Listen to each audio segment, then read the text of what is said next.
Glenn Welling for the first time on the show. He's the Executive Director of the Hamilton County Veteran Service Commission. Glenn, welcome. How are you? Good morning, Scott. I'm doing very well, and it's great to be on with you this morning. Thanks. I appreciate it. Thanks for your service. I know you're a Navy guy. Love me some Navy. Go Navy. Be Army. Sir.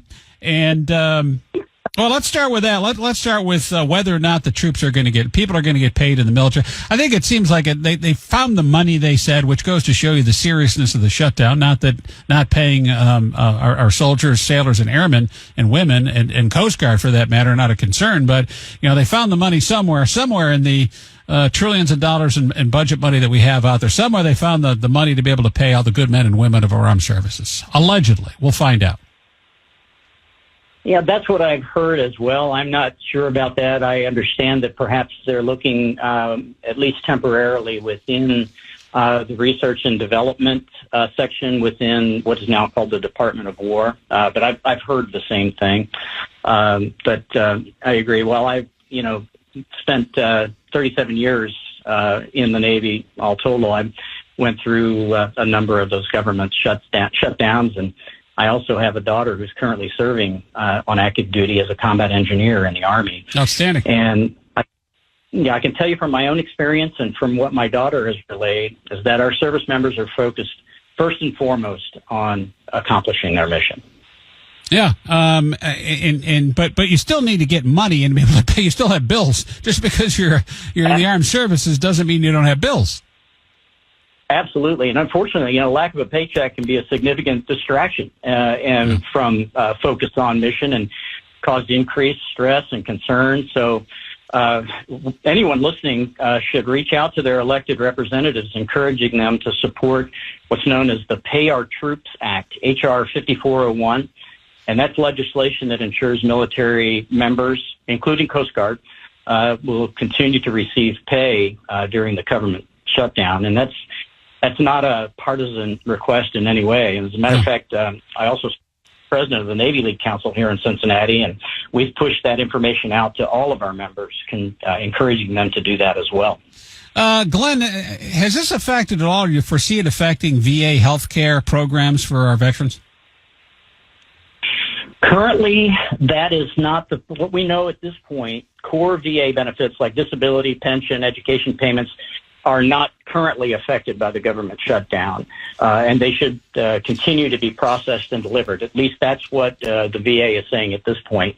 However, one of the things the shutdown can impact is customer service and certain administrative functions. But in terms of those payments being processed from the VA, as far as we know right now, those are still being processed. Well, that's the problem. We need to do that because we have, as I don't have to tell you because you're the head of the Hamilton County Veteran Service Commission, but aging veterans, the number of those are growing too, post 9/11 service members.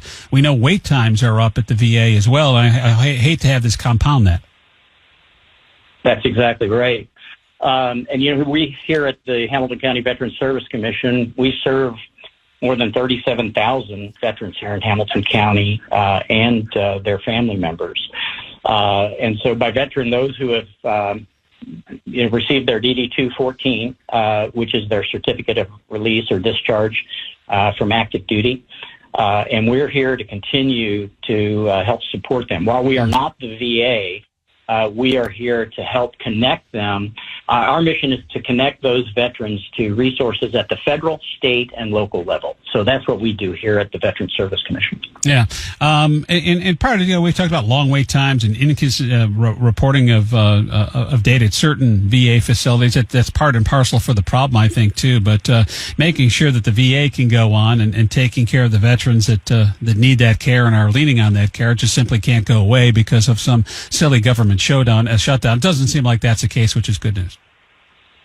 Yes, for sure.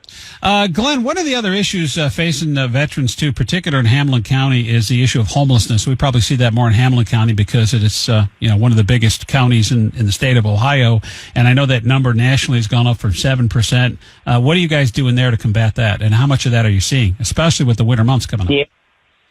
Well, that's a great question. One of our core pillars here at the VSC is financial assistance. So we provide temporary financial assistance for veterans in need, and part of that is to include temporary housing. We also have relationships. As a matter of fact, we have a relationship with the owners of the Quality Inn over on 8th Street, and there's an entire floor there. The 6th floor is dedicated to temporary veteran housing. We partner with HUD-VASH to help provide financing for that. So it's certainly a focus area of ours, and we're looking to continue to expand that perhaps to other organizations and partner with them, for instance, like Easter Seals Redwood, and other veteran service organizations here in Hamilton County. Yes, sounds like you guys are, this boulder is rolling downhill in a good way, because it wasn't that long ago. I don't bring up the past, Glenn. This predates your service there at the Hamilton County Veteran Service Commission, but of course it was just a couple of years ago where he had the scandal that kind of exposed things. Things weren't being run correctly. Veterans were hanging in limbo in Hamilton County. They couldn't get transportation to their health care, and a bunch of, they get maybe a bus pass or something like that. And it, of course, put strain on the other counties, Claremont, Butler, Warren, et cetera, too. I'm glad to see that things are changed and changed for the better, because we're not talking about that anymore. Well, we are on an entirely new path, and I have to give credit to my predecessor, Orlando Sanza, who just did an amazing job of turning things around. You mentioned transportation in June. We started a transportation service. We're getting our second van at the end of this month, and we take veterans from their front door right to their VA medical appointments. And so things are really, really moving forward here. We're so lucky to have the support that we have from our county commissioners, as well as our outstanding board of commissioners here within the Veterans Service Commission. We have also engaged in a significant amount of outreach, because if veterans don't know we're here and don't know what benefits we can provide to them, then we're not able to serve them. So, so many things have, as you said, the boulder is rolling, and we want to keep pushing it. Yeah. We had moss on the boulder before. It may have been backing up on your hands, but now it's going downhill, and it's gained speed, and we got the right people like yourself in there, Glenn. So I'm glad because I know what you did over at ZU University, and now as executive director of Hamilton County Veteran Service Commission. I know it's in good hands. I also know, too, as a proud Navy man, served 37 years. You see, I was Navy too. Oh, outstanding! I did not know that. How about so that? You're going to join us at a Marine Corps ball then. Here's the thing. So I was stationed on the USS Abraham Lincoln. Are you familiar with that carrier, CVN 72? I absolutely am. Yeah, so it was, I think, 5 years ago. I flew in. It was a media thing. I flew in. A buddy of mine, a friend of a friend kind of thing, is the head of the Pacific Fleet PIO, and I flew in, did some Navy training, flew in on the carrier on the Atlantic, somewhere off the Carolina coast, was on that ship for, I think, about 24 hours and flew back. I was there for so I was in the service for about a good 3 or 4 days. Well, good. Thanks for your service. Thank you. Yes, it's good to be talking to a fellow seaman, and it's good. And I will say that, like your 37, America was never invaded in the 24 hours I was aboard that ship. Not invaded. Well, I'm sure you'll be getting a thank you card from the Chief of Naval Operations. I would think so. I'm not quite sure what that gets me. I think I get like free ice on Veterans Day with any soft drink. Is what I'm entitled to for my 24 hours of service. But spectacular, though, in all seriousness, to see just how the Navy inside operates and what the Navy means, too, because most people think, okay, well, basically, we are the police force. We're the highway patrol of the seas is what we are. If the U.S. Navy ceased to exist, all hell would break loose. All the shipping lanes would become rough for the pirates. We saw what happened in Iran. Remember the Somali pirates in that Tom Hanks movie, of course, Captain Phillips. The Navy's the one that figures that stuff out. We make sure that your socks that you order on Amazon, your socks are delivered on time every time. That's what the Navy does.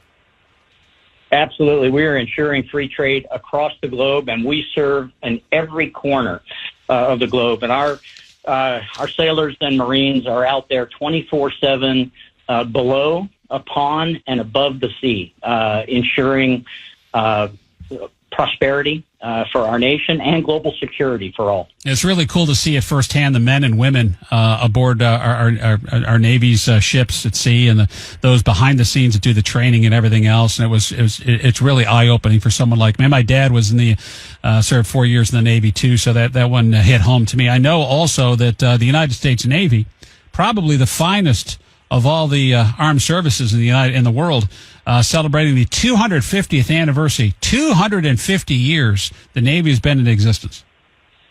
That's right. As a matter of fact, our birthday was yesterday. Yeah.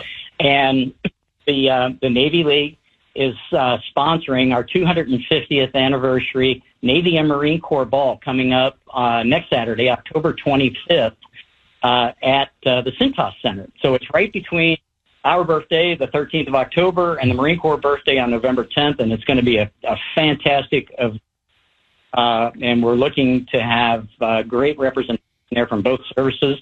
And again, Scott, due to your extensive service in the United States Navy, we'd love to have you come and participate. You set for guest speakers? You have someone, you've got like, I don't know, you got like a 4-star, what do you got? You got a rear admiral or somebody speaking? Because, I'm available. I talk about my days, my day at sea. That's a great question. So typically we have a single guest speaker, but because this event is representing both the Navy and the Marine Corps, yes, we wanted to secure a guest speaker from each. And folks may not know this, but 80% of our military force is enlisted. I was an enlisted guy for that period of time. So I reached out to the Master Chief Petty Officer of the Navy 13, MCPON 13, a gentleman named Mike Stevens, who is also the CEO of Navy League National, and asked him first. And so he is coming in to represent the Navy. And then a retired Marine Sergeant Major, Brian Battaglia, who was the senior enlisted advisor to the chairman of the Joint Chiefs. And that is the highest ranking enlisted person in the entire U.S. Armed Forces. Brian, Mike, and I, all three served in the Pentagon together. And Brian was the guest speaker at my Navy retirement. So I reached out to Brian. So the two just incredibly outstanding gentlemen that we have coming in to be our guest speakers, they're going to talk about the importance of 250 years for their individual branches. And as you may know, there's always some friendly barbs back and forth between the services, and especially the Navy and the Marine Corps. So they'll I'm sure treat us to some of that friendly jousting as well. Yeah, on a low level, it's kind of like cops and firefighters when they get together, right? It's a battle between the two, but you're kind of on the same team, Navy and Marine Corps. So it's Saturday the 25th, the Cintas, right, at 6 o'clock? That's correct, 6 to 11.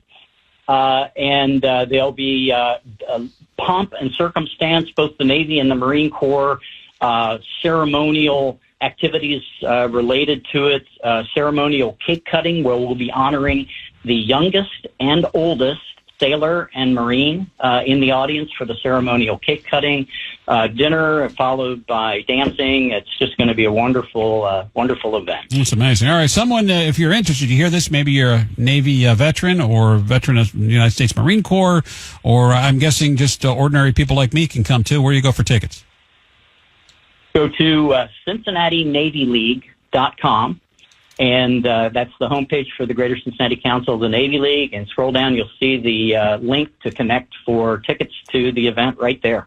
Got it. All right, Chief, thanks a lot. Glenn Welling, retired Navy, Master Chief, Executive Director, Hamilton County Veteran Service Commission. The event coming up on the 25th, but glad to know that at the end of the day here that no one will suffer who is serving our country nor their family members when it comes to not getting a paycheck starting tomorrow on the 15th, because tomorrow's payday. The eagle poops tomorrow. Yep. Hopefully it continues pooping for a while for people. I appreciate it. Thanks for your service, Glenn. Great to talk to you. Thank you, Scott. All right, be well. Take care. There you go.